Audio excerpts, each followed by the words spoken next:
If you have been thinking about moving to or within the state of Massachusetts and wondering about which suburb you might want to settle down in, then definitely stick around because that's what I'm about to talk about on this video.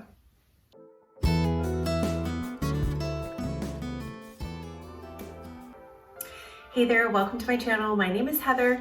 I'm a realtor here in the state of Massachusetts with Next Home Signature Realty, and today I'm going to talk to you guys about living in the town of Norton, Massachusetts. So Norton is located in Bristol County and has a population of a little over 19,000 people.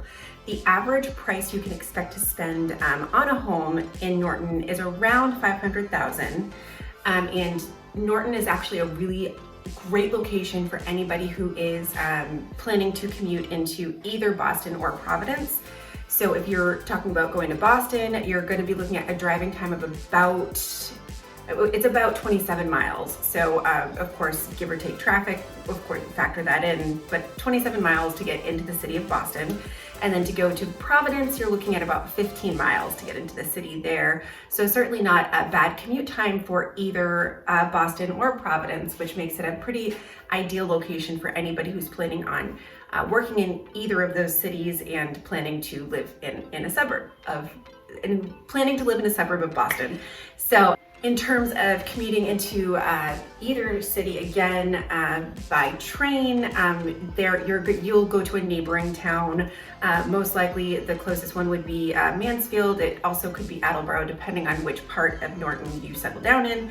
But both of those neighboring towns have commuter stations there where you can hop on the train and get to either Boston or Providence via train. So it still is a pretty, even if you were planning to take the train, it's still a pretty decent location in terms of commuting. The public school systems in Norton, Massachusetts are very highly rated. They have really great reviews, really great, just very high ratings. And even in my own personal experiences, I've had buyers that have purchased in Norton, and they have school-age children, and I've always heard just really wonderful things about the school systems there. And they have 3 elementary schools in the town, and 2 of those are dedicated only to K through 3, so kindergarten through 3rd grade, and then the 3rd elementary school is just for grades 4 through 5, and then they have 1 junior high and 1 high school. And aside from the public school, you also, if you live in the town of Norton, you are able to attend the Southeast Regional Vocational Technical School that is in the neighboring town of Easton. And you also could do the Bristol County, I have to read this off because I didn't want to get it right, the Bristol County Agricultural High School, which is in Dighton. And so that one is free of charge as well. And I also should point out that Norton is also home to Wheaton College. So just a fun fact there. And in terms of the location, the bordering towns of Norton are Easton, Taunton, Rehoboth, Attleboro, and Mansfield. And now that we know where it is, what exactly is there to do in Norton? So it's certainly a very rural area. It's the population is not as high as some of the other towns that I've talked about, especially in Bristol County. So it's definitely, it has a dense suburban feel to it. You're not having as much going on as in some of the bordering towns, but it's nice that you're close enough to the bordering towns. So depending on what you're looking for when you go to settle down. So the attractions for Norton are, or at least my pick for the attractions, the ones that I've visited or the ones I've heard really great things about are Winslow Farm. So this is great for both kids and for adults. There is a fee, a small fee to enter into. It's an animal sanctuary, so there's a small fee to get into it, but that fee goes towards taking care of mistreated and abandoned animals. And I know last I checked that they're open on, I believe it's Fridays and Saturdays, but they also are open for events throughout the year. So you can check their calendar and see what they have going on. But yeah, it's just a really great spot. And like I said, it's great for both adults and children. So it's definitely family friendly. awesome spot to check out in the town of Norton. Second, if you enjoy going to a brewery, they have the Bog Iron Brewing there in Norton. I've heard wonderful things about it. I've not personally been myself. It's on my list of things to do, but I've heard that it's a great spot to check out. And then the Norton Kayak Company. So this one is really cool because they offer like guided tours. So it's not just that you of course can go and find any company.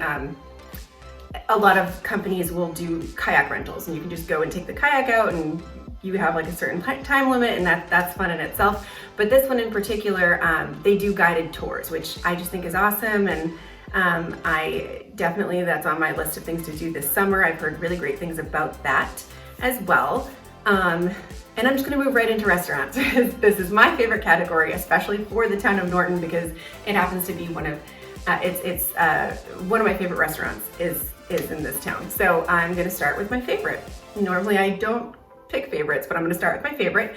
So Wendell's. If you are, like myself, a buffalo chicken lover, then definitely Wendell's is the place to go. It is hands down the best buffalo chicken I've ever had. I personally am a boneless buffalo chicken person, but I've gone with people that do the bone in, and still amazing experience overall.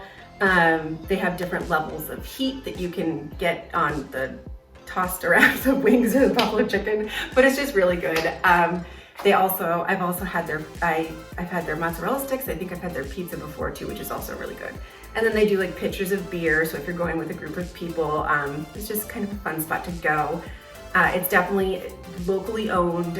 Last I checked, there was one chef, so you're definitely gonna wait a bit for your food, but in my opinion, it's well worth it. Moving on from that is Mac and Waltz, which just has a really great American food. One of my personal other favorites, Fiestas, which is Mexican food, one of my favorite local Mexican restaurants. And then also the Chateau in Norton, which is Italian food. The Chateau is a chain. There's other chateaus around. I think there's one in Norwood. I can't think off the top of my head where the rest are, but great restaurant, really good Italian food. And then the Norton location has a really beautiful area where you can have events. So that's gonna wrap it up for me today. If you are interested at all about learning about some of the other towns here in the state of Massachusetts, then definitely go ahead and subscribe. If you happen to be from Norton and have any other suggestions for a great restaurant, or just anything that you enjoy about the town, or even if maybe it's something you don't enjoy about the town, just something that would be beneficial for anyone planning to move to this town, please go ahead and drop it in the comments below. It's super helpful and very much appreciated. And that's it for me today. So thank you so much for watching, and I hope everyone has a wonderful day.